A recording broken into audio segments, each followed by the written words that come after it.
Très chers amis internautes, très chers compatriotes, aujourd'hui encore une fois je reviens pour un autre message qui est celui de la proposition que j'avais introduite concernant les états généraux de la diaspora. Vraiment il est grand temps que nous puissions nous organiser, que nous puissions constituer notre propre gouvernance, parce que nous ne pouvons pas toujours éternellement attendre des injonctions,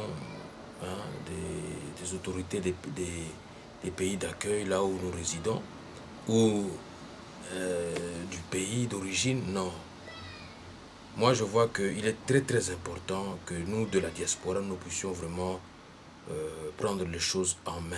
Parce que tout ce qui se passe là-bas dans notre pays ne reflète pas vraiment l'immensité de notre pays. Voilà pourquoi aujourd'hui, je viens une fois de plus pour proposer la tenue des états généraux de la diaspora. Je vais m'expliquer pourquoi je sollicite cette démarche-là. Parce qu'en fait, personne n'est à l'écoute des aspirations du peuple congolais, même la soi-disant communauté internationale. Nous crions haut et fort contre notamment la révision actuelle, la révision de la constitution dans notre pays d'origine, qui est une initiative à ne pas tenter car les amendements qui ont occurré dernièrement sont contraires au principe d'un état de droit et démocratique qui ne renforce pas les institutions d'un état. Parce que tout ce qui s'est fait, ça a été fait au favoritisme d'un individu ou d'un groupe d'individus de rester là, de demeurer au pouvoir. Voilà pourquoi je me dis la Constitution est un outil pour la démocratie et la stabilité politique. Tout ce qui se passe dans notre pays présage une situation explosive et grave. C'est en profitant de cette occasion que moi, votre humble serviteur,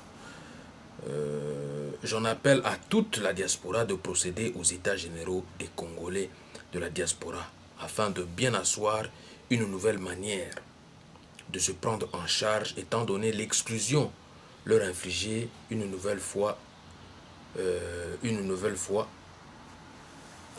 par les autorités qui nous dirigent par défi de participer dans les affaires publiques. Pourquoi j'ai dit ça? Parce que je trouve que cela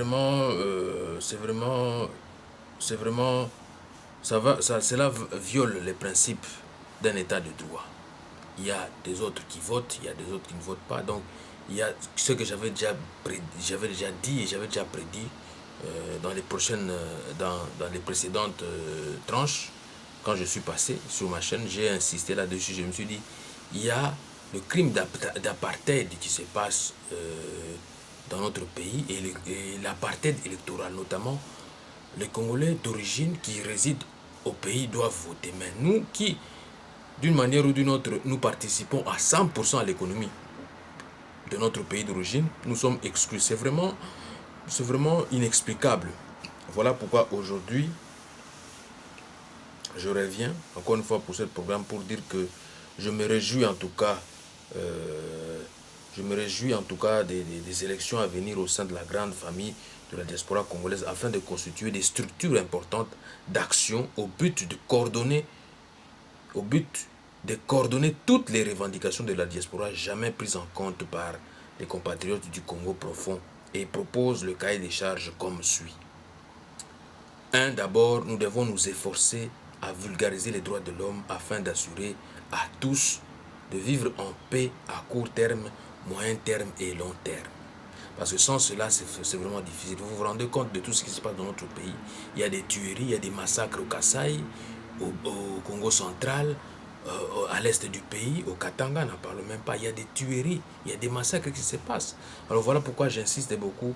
Nous devons nous efforcer à vulgariser les droits de l'homme afin d'assurer à tous de vivre en paix à court terme, moyen terme et à long terme. Nous devons assurer les soins de santé convenablement à moins cher. Donc à la possibilité de toute la couche de la population. Parce qu'aujourd'hui, si nous remarquons, notamment au pays d'origine, même pour faire des petites opérations ou des examens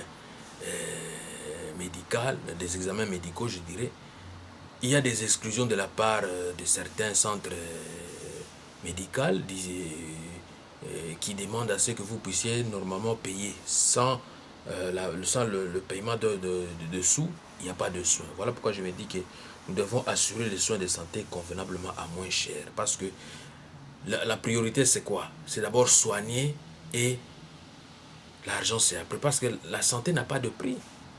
La santé n'a pas de prix. Voilà pourquoi j'insiste là-dessus. Donc nous devons, en tout cas, jouir d'un pouvoir d'achat qui puisse permettre de manger à sa faim et de subvenir aux besoins de sa famille. Le pouvoir d'achat, les alarakou tout est dans Boganabiso. Yango, Lelo, j'insiste là-dessus. Nous devons nous efforcer à ce que tous jouissent d'un pouvoir d'achat qui puisse permettre de manger à sa faim et de subvenir aux besoins de sa famille. Nous devons assurer à ce que les gens puissent se former et s'éduquer tout au long de la vie, des formations continuelles. Il ne doit pas y avoir que non des exclusions, ceci, cela, non, des formations continues. Par exemple, les gens peuvent suspendre leurs études, aller travailler et après regagner encore une fois leurs études qu'ils ont laissées. Voilà pourquoi j'insiste là-dessus. Je dis encore une fois que la sécurité, donc on doit garantir la sécurité, la sécurisation, garantir grâce à une armée et une police et une gendarmerie réellement républicaine, parce que assurer aussi le bon paiement de nos policiers, de nos militaires, parce que c'est eux qui assurent la sécurité. La sécurité, c'est un domaine très très fragile. Aujourd'hui, nous faisons face à plusieurs types d'attaques terroristes de par le monde. Et si réellement il n'y a pas de budget concernant la sécurité du pays, en tout cas, tout sera fragilisé. Voilà pourquoi j'insiste beaucoup.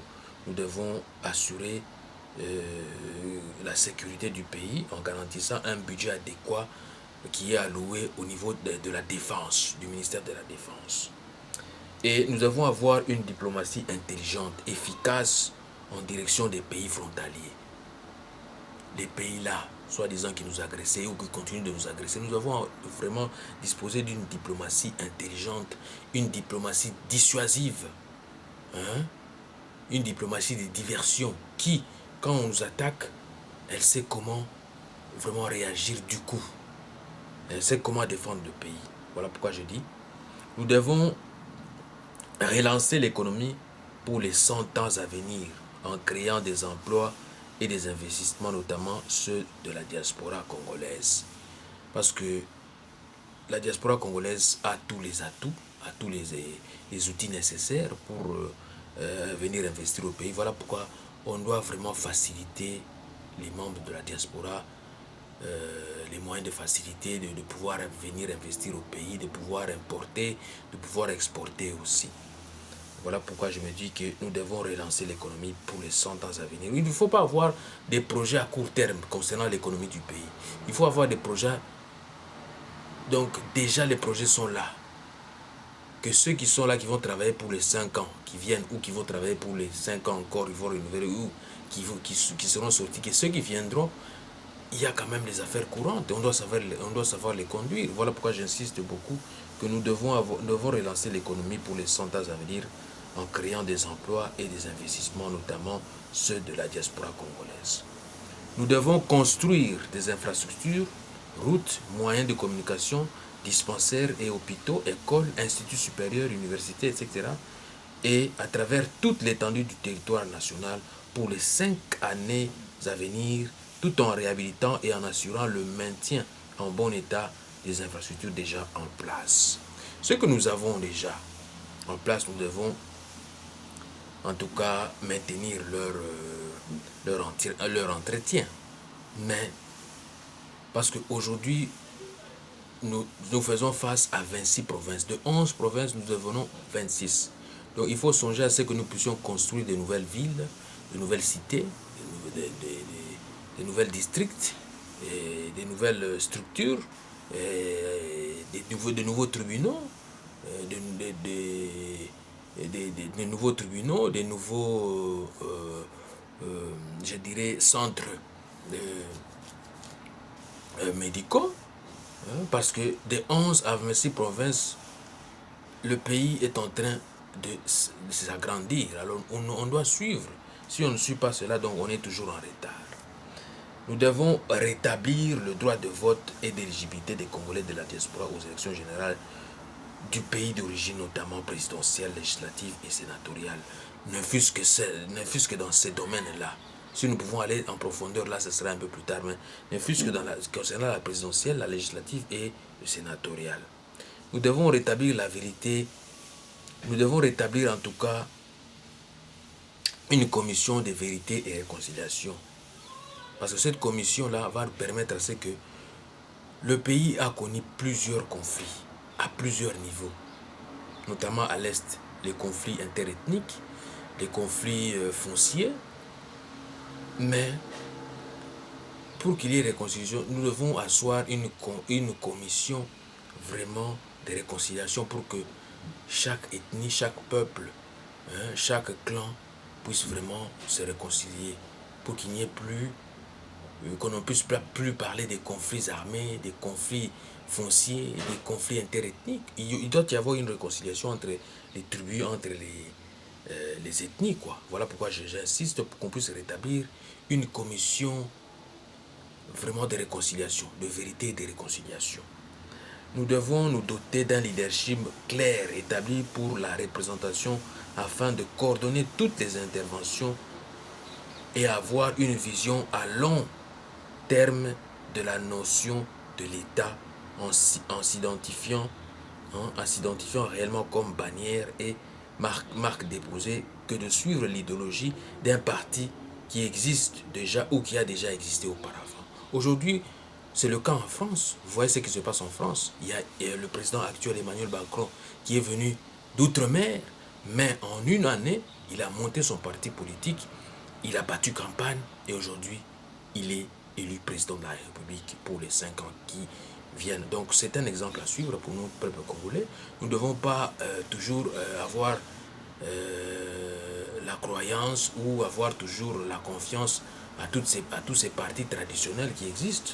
Donc nous pouvons songer aussi à créer d'autres partis et à permettre aussi à la jeunesse montante de s'exprimer. Voilà ce qui s'est passé en France. Enfin, les Congolais de la diaspora doivent s'équiper, s'organiser en structure pour venir à bout de leur mission qui est la libération du Congo en assurant les exercices de pouvoirs gouvernementaux centraux, CAD. Donc nous devons arriver au point de nous gouverner nous-mêmes, décentraliser le pouvoir, de prendre des décisions à la base, qui veut dire équiper les communes financièrement afin de répondre à leurs besoins primordiaux. C'est très important. C'est très très important, chers amis. Voilà pourquoi moi, votre humble serviteur, j'insiste beaucoup pour que nous puissions vraiment travailler dans ce sens-là, dans le sens du renouveau, dans le sens de la création des emplois, de nous organiser autrement que ce que nous connaissons maintenant. Je prends une petite pause et nous reviendrons plus tard. À suivre.